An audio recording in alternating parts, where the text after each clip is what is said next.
Hello student of 10th class, welcome to our YouTube channel Complete Math Solution. Today we are going to discuss about the chapter number 6 of 10th class, triangles, in which we will study about similarity and congruency of triangles. So let's start without wasting any time. First of all, we have to discuss about two typical points of this chapter, similarity and congruency. Similarity.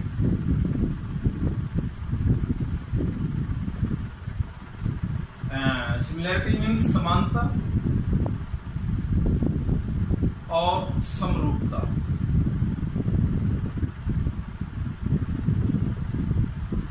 From here in Hindi something is clear, समरूपता, सम समान, रूप शक्ल, इसको हम बोलते हैं shape. तो वो फिगर्स जिनकी शक्ल समान हो, जिनकी शेप समान हो, वो सिमिलर होते हैं। दूसरा है हमारा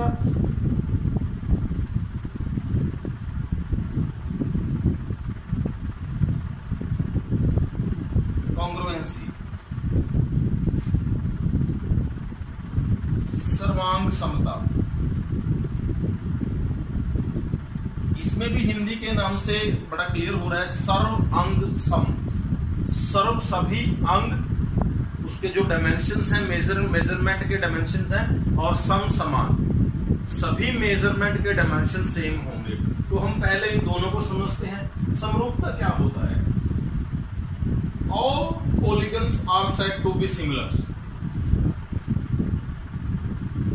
टू पॉलीगन्स, टू और more polygons are said to be similar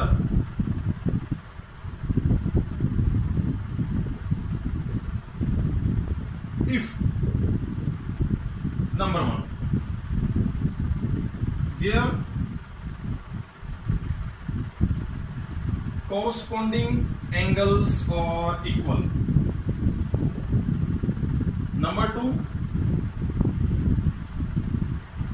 their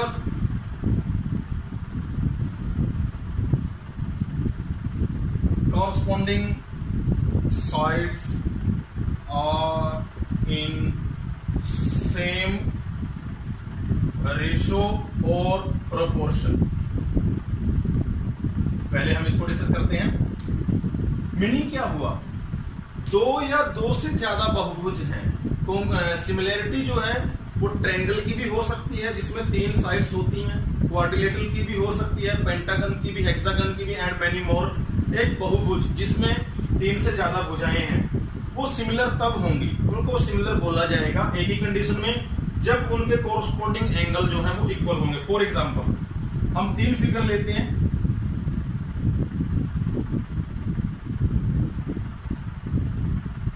first,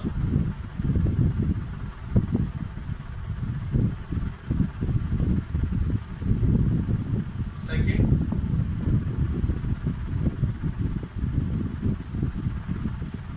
and third. इसका नाम हम रखते हैं ए बी सी, एंड इसका रखते हैं हम P Q R. A B C D, P Q R S, then again A B C D, P Q R S. This is a triangle, and the same, this is a rectangle, and this is also same, and this is a square, and this is same। ये एक त्रिभुज है, ये एक आयत है, और ये एक वर्ग है। अभी इन चीजों की हम सिमिलैरिटी डिस्कस करेंगे। सिमिलैरिटी में 2 चीजें मायने रखती हैं। इसको जो हम ब्रीफ पहले कर रहे हैं चैप्टर से पहले, बड़ा ध्यान से समझिए। पूरे का पूरा चैप्टर इसी पे बेस्ड है जो हम आज के लेक्चर में डिस्कस करेंगे। ट्रायंगल्स सिमिलैरिटी कहां से होगी? देखिए, शेप देखिए, इनकी शक्ल देखिए, इनकी ये हमें एक जैसी प्रतीत होती है। बड़ी वाली छोटे वाली है, एक जैसी है, बिल्कुल एक जैसी है। These are similar. अब सिमिलैरिटी कंडीशन क्या है? Corresponding angles are equal. Corresponding angles are equal. अगर ये सिमिलर हैं, अगर ये हमें सिमिलर लग रही है जैसे, तो जब इसको उठा के इसके ऊपर रखेंगे तो जो एंगल एंगल ए के ऊपर आएगा वो इसका कोरस्पॉन्डिंग एंगल है। Means angle A is equal to angle P. Angle B के ऊपर एंगल क्यू आएगा, that means angle B and angle Q are corresponding angle, and angle C के ऊपर एंगल आर आएगा, तो these are corresponding angles. These triangles will be similar when the corresponding angles are equal। A और Q बराबर नहीं हो सकते, A और R बराबर नहीं हो सकते, बट A P के ही बराबर होगा। First condition. Second condition, ratio of corresponding sides are in same proportion not equal। कैसे देखिए, जब हम उठा के इसको इसके ऊपर रखेंगे तो इस साइड के ऊपर इसकी ये वाली साइड आने वाली है, that means this side and this side, this side of triangle ABC and this side of triangle PQR are corresponding sides, which means AB over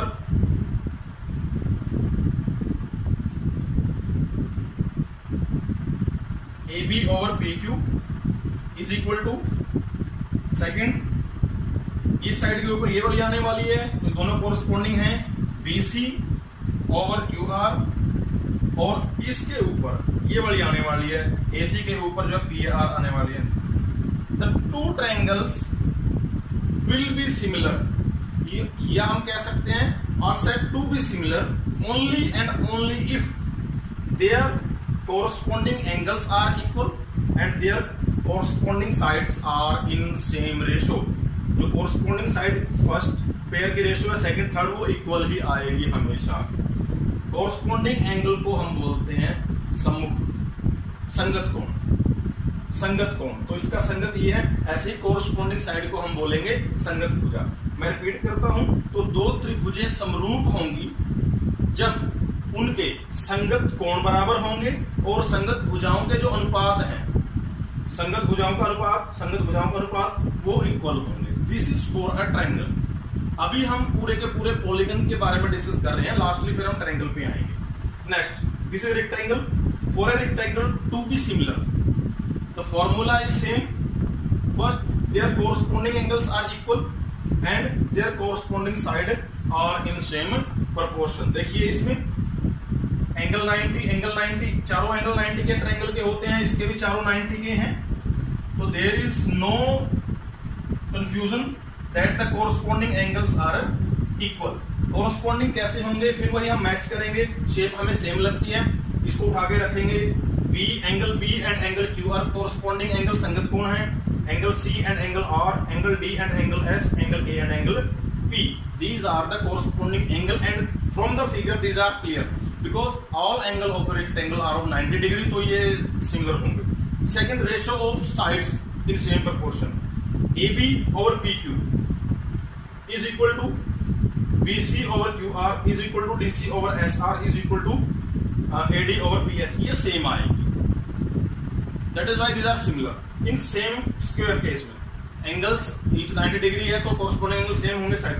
तो किसी भी पॉलीगन को जब हम सिमिलरिटी के एंगल से, सिमिलरिटी के व्यू से उसको देखते हैं, तो उसकी दो ही कंडीशन है, कोरस्पॉन्डिंग एंगल सेम होने चाहिए, corresponding sides in equal ratio, same ratio होनी चाहिए। तो सिमिलरिटी में एक जनरल हम बात करते हैं, फिगर्स एक जैसी दिखती हैं, साइज छोटा बड़ा होता है, साइज सिमिलर नहीं होता। क्लियर? अब सेकंड टॉपिक पे आते हैं, कॉन्ग्रुएंसी पे आते हैं। कॉन्ग्रुएंसी जो है हमारा टॉपिक है, उसमें क्या होता है, डेफिनेशन सेम रहने वाली है। टू और more polygons are said to congruent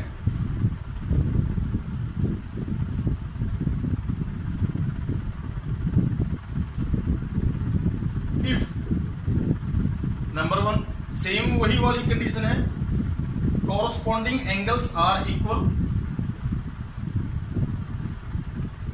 संगत कोण बराबर होने चाहिए। नंबर 2, यहां पे चेंज आएगा,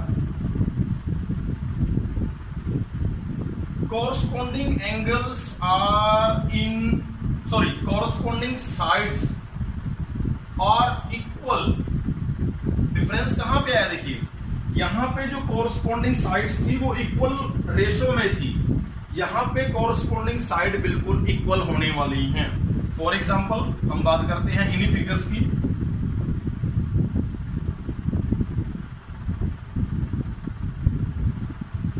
ए B C P Q R. Rather than मैं एक और लेता हूं, क्वाड्रिलेटरल लेता हूं, A B C D P Q R S. देखिए अब ये कॉन्ग्रुएंट होंगे एक दूसरे कब? Corresponding angles are equal. यहां करता हूं मैं, angle A is equal to angle B. संगत कोण तो हम पहचान सकते हैं corresponding angles. Angle B is equal to angle Q, angle C is equal to angle R, ये तो होंगे। And next thing is corresponding side A B is equal to P Q, A B is equal to P Q and B C is equal to Q R and A C is equal to P R. This is the condition of congruency. एक को हम similar बोलेंगे, समरूप बोलेंगे, जिसका रूप शक्ल समान हो लेकिन शेप एक जैसे समान है, लेकिन उसकी डायमेंशन डिफरेंट है, डायमेंशन चेंज है, और उन चेंज की कंडीशन ये है। और कॉन्ग्रुएंसी में हम क्या बोलेंगे? All angles, all corresponding angles are equal and all corresponding sides are equal. ये आपकी कॉन्ग्रुएंसी। सेम टाइप रेक्टेंगल में होगा। एंगल तो हमें पता है कि चारों 90 डिग्री हैं, इसके भी चारों 90 है, छोटा रेक्टेंगल है ये। तो अगर ये शेप में छोटा लेंगे, एंगल सेम है, साइड के रेशियो सेम है, तो सिमिलर होगा। और अगर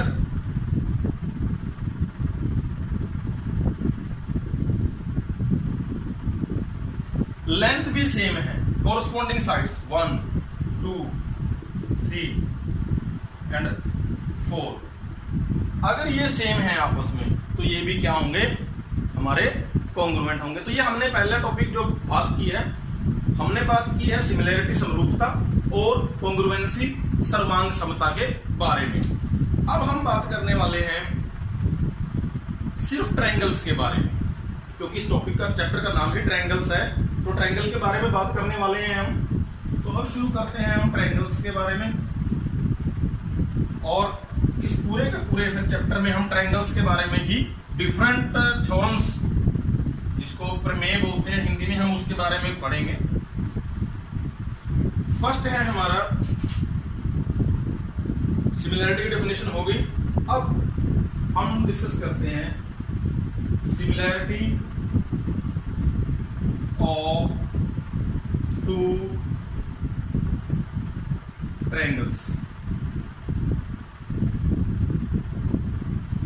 समरूपता का नियम, दो त्रिभुजों की समरूपता का जो नियम है वो क्या होने वाला है? डेफिनेशन सेम टाइप है। Two triangles are said to be similar when if number 1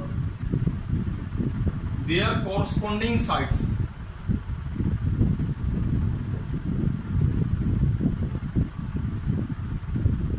पहले एंगल लिख लेते हैं हम, their corresponding angles are equal. Number 2, their corresponding sides are in same proportion. Corresponding sides are in same proportion and you can say ratio. मैं हिंदी में repeat करता हूं एक बार। दो त्रिभुजें समरूप कही जाएंगी जब नंबर 1 उनके संगत कोण बराबर हों और उनके नंबर 2 संगत भुजाओं के अनुपात बराबर हों। ये हम पहले कर भी चुके हैं, एग्जांपल लेता हूं मैं।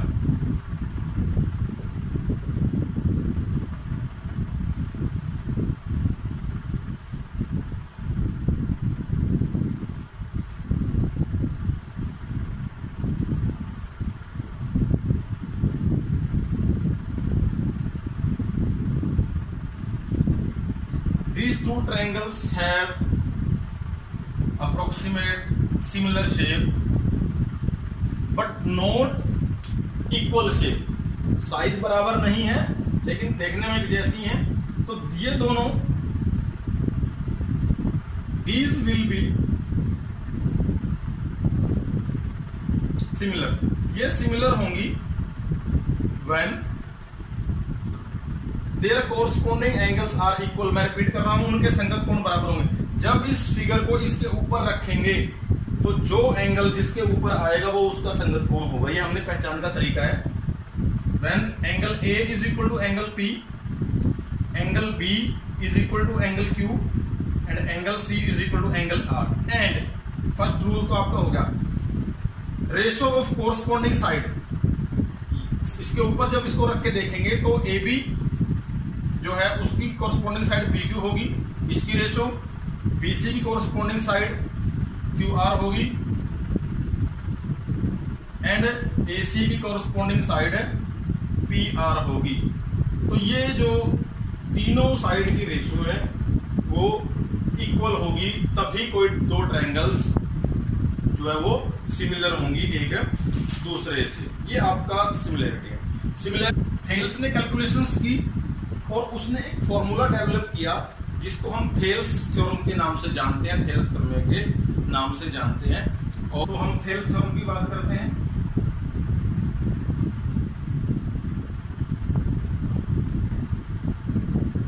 Thales was a mathematician and he gave us a theorem about the triangles और उसी को हम डिस्कस करने वाले हैं। He said that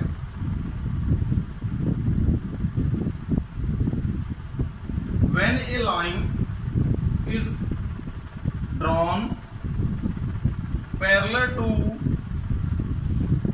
any one side of a triangle, then this will intersect the remaining two sides in same ratio। उसने हमें बताया कि अगर हम किसी त्रिभुज की, ये एक ट्रायंगल है आपके पास ABC, इस त्रिभुज में किसी भी एक साइड के, चाहे इसके चाहे इसके चाहे इसके, एक पैरेलल लाइन खींचेंगे। मैं मान के चलो मैं इसके पैरेलल खींचता हूं या इसके खींच लो आप, तो कोई फर्क नहीं पड़ने वाला, इसके खींचते हैं हम पैरेलल। अगर हम इसके पैरेलल एक लाइन खींचेंगे तो वो बाकी दो साइड को सेम प्रोपोर्शन में डिवाइड करेगी। मींस जहां पे इसने काटा इसका नाम हम D रखते हैं, इसका E रखते हैं। Then according to Thales theorem, according to Thales के अनुसार तब क्या हुआ? We draw this line parallel to this line and it intersect the line AB and BC। According to Thales, this line will intersect these two lines in same proportion, means BD over DA is equal to BE over EC। तो जहां पे ये काटा है वहां पे जो proportion बना है BD over DA और जो इधर वाली का बना है BE over EC, ये दोनों प्रोपोर्शन सेम होंगे। ये थेल्स का कहना था और उसने इसको प्रूव भी किया है। हम उस प्रूफ को भी करेंगे। तो सबसे पहले हमने थेल्स थ्योरम के बारे में पढ़ लिया है, अब हम थेल्स थ्योरम को सिद्ध करेंगे। इस थेल्स थ्योरम का एक दूसरा नाम भी है basic proportionality theorem. This is also called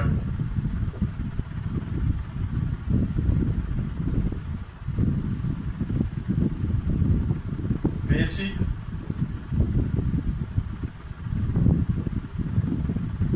proportionality theorem। Hindi में इसको हम बोलते हैं आधारभूत अनुपातिकता प्रमेय। तो ये आपका थेल्स थ्योरम आधारभूत अनुपातिकता प्रमेय है। अब हम करने वाले हैं इस थ्योरम की वेरिफिकेशन या प्रूफ। अभी जो थेल्स ने बोला है वो कितना सच है, कैसे सच उन्होंने बोला है, अब उसको हम डिस्कस करने वाले हैं। I think you have note down it. Now next topic is very very important and most upcoming topic है वो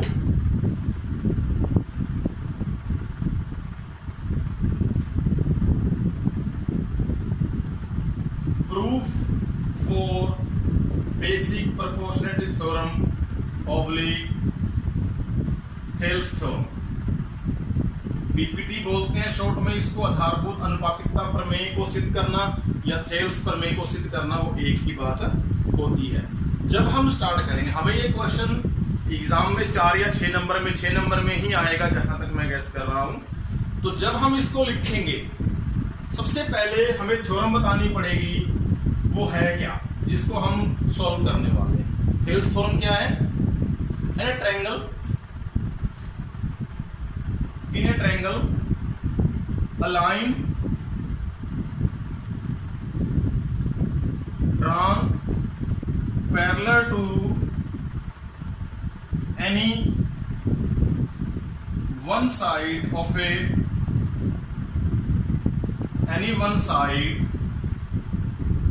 will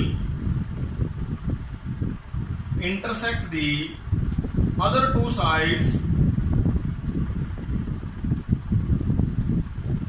in same proportion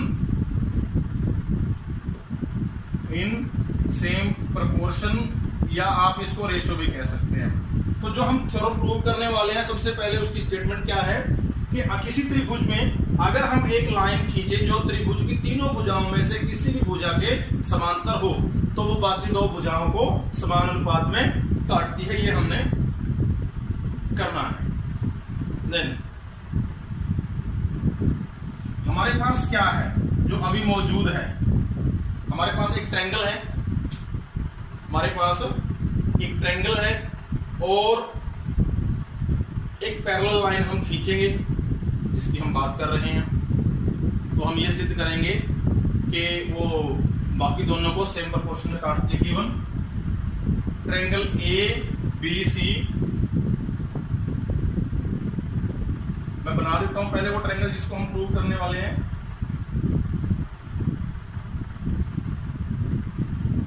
हमारे पास एक ट्रायंगल है ए बी सी। हम इस लाइन के पैरेलल एक लाइन खींचते हैं।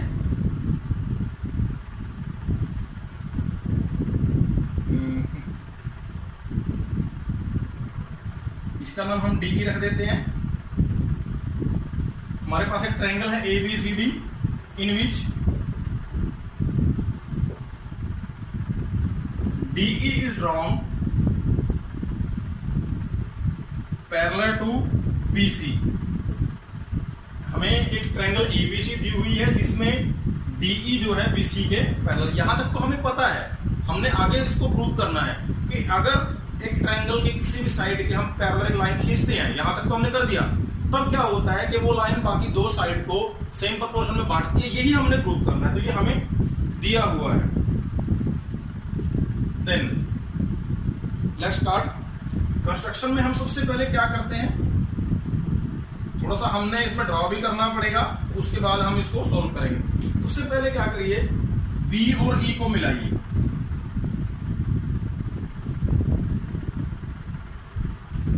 और सी और डी को मिलाइए।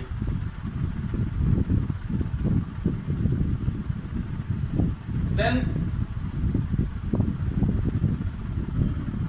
कंस्ट्रक्शन में हम लिखते हैं join BE and C D. एक काम हमने कर दिया। अब हम क्या करेंगे, डी से एई के ऊपर एक परपेंडिकुलर ड्रॉ करिए।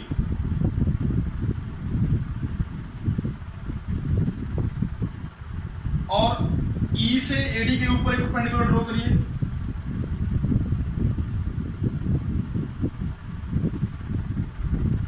इसका नाम हम एफ रखते हैं, इसका नाम हम जी रखते हैं। ड्रॉ डीजी परपेंडिकुलर टू एई या एसी कह सकते हो आप। एसी पे हमने ड्रॉ एई पे करिए या एसी पे एक ही बात है। And EF perpendicular to AB। Clear है? ये हमारी कंस्ट्रक्शन है। अब हम करने वाले हैं प्रूफ। जो हमने काम कर लिया है उसके बाद इसका प्रूफ स्टार्ट करते हैं। देखिए सबसे पहले हम डिस्कस करने वाले हैं ट्रायंगल्स ADE एंड BDE। इन triangles ADE and triangle BDE। Dear students, now watch carefully on the figure. यहां पे हमारे पास अब देखिए हमने दो ट्रायंगल्स की बात करी है, ADE तो ये ऊपर वाली पूरी ट्रायंगल है ADE, और BDE ये वाली ट्रायंगल है, दैट पोर्शन ये ट्रायंगल है, ये दोनों हमने ले ली। अब हम क्या करते हैं, इन शॉर्ट हम दोनों का एरिया निकालते हैं, दोनों का area of triangle ADE, area of triangle ADE। Area का फॉर्मूला क्या होता है, कौन से ट्रायंगल है ये ADE का, परपेंडिकुलर ड्रा हुए हैं बीच में, राइट एंगल ट्रायंगल है ये। मैं आपको क्लियर कर देता हूं, इधर देखिए, अगर आपके पास एक ट्रायंगल है ADE ऐसे कोई भी, इसका एरिया निकालना है। अगर आपको इसका परपेंडिकुलर पता है, अगर आपको इसका परपेंडिकुलर पता है, then the area is 1/2 base into height, base into height, 1/2 लंब गुना आधार, यही फार्मूला होता है। तो फॉर्मूला क्या बनेगा, 1/2 इंटू बेस, बेस हमारा DE है, सॉरी बेस हमारा AD है, AD या DA, और परपेंडिकुलर का नाम क्या है FE या EF, जो भी आप कर रहे हो, ये आपका परपेंडिकुलर है। इसको हमने बेस ले लिया, ये परपेंडिकुलर है इसका, सॉरी मल्टीप्लाई आएगा भैया, EF। ओवर करते हैं हम एरिया ऑफ ट्रायंगल BDE। अब देखिए इस टाइप के ट्रायंगल का एरिया कैसे निकलता है, आप कंफ्यूज होंगे, फॉर्मूला यही लगने वाला है कैसे। BDE ये ट्रायंगल है, इसमें कोई परपेंडिकुलर नहीं है। देखिए अब शेप से समझाता हूं मैं आपको।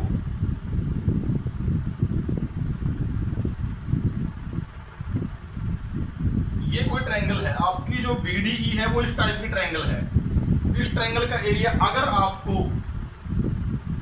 यहां पे कोई परपेंडिकुलर दे दिया जाए तो आप इसका एरिया निकाल सकते हो, कैसे, 1/2 बेस DE है इंटू हाइट, जो भी आप यहाँ DG लिखोगे, जितना हम बेस लेंगे हाइट वही रहने वाली है, तो उतने का ही एरिया निकल जाएगा। यहाँ पे क्या है हमारे पास, BDE का यही वाला परपेंडिकुलर ड्रा हो रहा है, BD बेस के ऊपर यही वाला परपेंडिकुलर ड्रा हो रहा है। हम यही साइड क्यों ले रहे हैं, क्योंकि हमने जो रेशो निकालनी है वो AD ओवर BD निकालनी है। क्लियर है, टू बी फोकस। हमने इस सम में सबसे पहले क्या निकालना है कि ये साइड का जो रेशो है AD ओवर BD वो इसके इक्वल है। तो हम पहली प्रॉब्लम में ये वाली साइड लेंगे और दूसरे वाले में ये दोनों लेने वाले हैं। तो 1/2 इंटू BD या DB जो भी आप यूज करें, और परपेंडिकुलर उसका भी EF है, EF कैंसल आउट जो भी होता है 1/2 से 1/2। देन हमारे पास एरिया ऑफ ट्रायंगल ADE और एरिया ऑफ ट्रायंगल BDE का जो आया है वो आया है AD over BD। This is equation number 1। ये हमारा एक से सॉल्व हो गया। अच्छा एक चीज मैं आपको थोड़ा और बता दूं, गिवन हमें मिल गया, एक पॉइंट यहां पे आप और बना सकते हैं, टू प्रूव। हमने प्रूव क्या करना है इस ट्रायंगल में, वो तो हमारी वर्डिंग है, वर्ड्स हैं। मैथमेटिकल फॉर्म में क्या प्रूव करना है, this line will intersect the two lines and divide them in same ratio, means AD over DB is equal to AE over EC। ये हमने जो है वो प्रूव करना है, इसमें ये आप जोड़ सकते हो। फर्स्ट पार्ट आपका हो गया। अब सेकंड लेते हैं हम, बिल्कुल सेम टू सेम है। तो स्टूडेंट्स अब हम करने वाले हैं इसका जो दो ट्रायंगल्स हमने इसमें से ली थी अब दो अदर ट्रायंगल लेने वाले हैं इसी में से। देखिए पहले हमने ली थी ADE और BDE, अब हम इसी में से लेने वाले हैं ट्रायंगल ADE, सेम वही की वही, और ट्रायंगल BCE, सॉरी CDE। देखिए then area of triangle ADE is equal to, ADE का एरिया, पहले हमने बेस इसको लिया था तो हमारा परपेंडिकुलर EF हुआ था, अब हम बेस AE को लेने वाले हैं तो परपेंडिकुलर क्या होगा, DG, 1/2 into AE into DG। Then इसके ओवर में ही हम लिखेंगे area of triangle CDE is equal to, ये निशान हम बीच में रख लेते हैं, 1/2 मल्टीप्लाई, बेस इसको लेने वाले हैं, इसका परपेंडिकुलर क्या होगा, DG। जब इस बेस को आगे बढ़ाएंगे, मैंने कल आपको बताया था ये, तो बेस को आगे बढ़ाएंगे तो ये इसका परपेंडिकुलर होने वाला है, EC multiply DG, cancel out कर दिए जो होता है, here we have AE over EC, this is equation number 2। Now अब इसमें एक प्रॉपर्टी यूज करने वाले हैं हम। प्रॉपर्टी ये है कि अगर कोई भी दो ट्रायंगल्स सेम बेस पे बनी हो, एक ही आधार हो उनका, और दो पैरेलल लाइंस के बीच, समांतर लाइंस के बीच वो बनी है, तो उनका एरिया हमेशा समान होता है। If two triangles are built on same base and between two parallel lines, then their area is always same. Always same means area of triangle BDE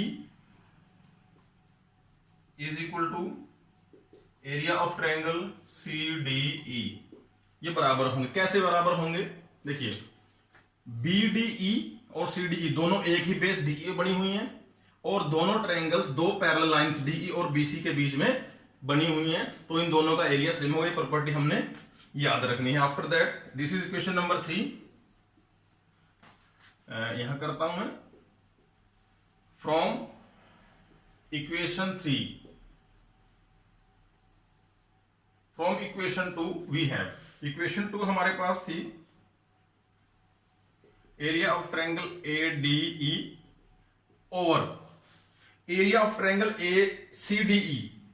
तो एरिया ऑफ CDE की जगह हम BDE रख सकते हैं, BDE रख सकते हैं क्योंकि दोनों का एरिया सेम है। तो यहां मैं चेंज कर रहा हूं, area BDE is equal to, सामने वाला मैटर वही का वही रहेगा हमारा, AE over EC। This is equation number 3। Now from 1 and 3 compare करिए, वी हैव 1 and 3 को कंपेयर करिए। 1 थी जो आपकी, वो क्या थी, area of triangle ADE over area of triangle BDE। तो ये साइड जो लेफ्ट साइड है 1 की और 3 की, दोनों की सेम है, राइट हैंड साइड दोनों की अलग अलग है। तो हमारे पास जब एक साइड दोनों की इक्वल है तो दूसरी साइड ऑटोमेटिक इक्वल होगी। तो this is AD over DB या BD जो भी हम कहें, is equal to AE over EC। इन दोनों इक्वेशन को 1 and 3 को कंपेयर करने से तो दोनों के राइट हैंड साइड भी इक्वल होंगे। ये this proves the Thales theorem, और आप इसको BPT भी बोल सकते हो, आधारभूत अनुपातिकता प्रमेय भी बोल सकते हो। ये आपका प्रूफ है और I hope you will understand it very well. इसको रिवाइज करिए और learn, this is very important for and the point of view of examination. So I hope you will learn it well. Thank you.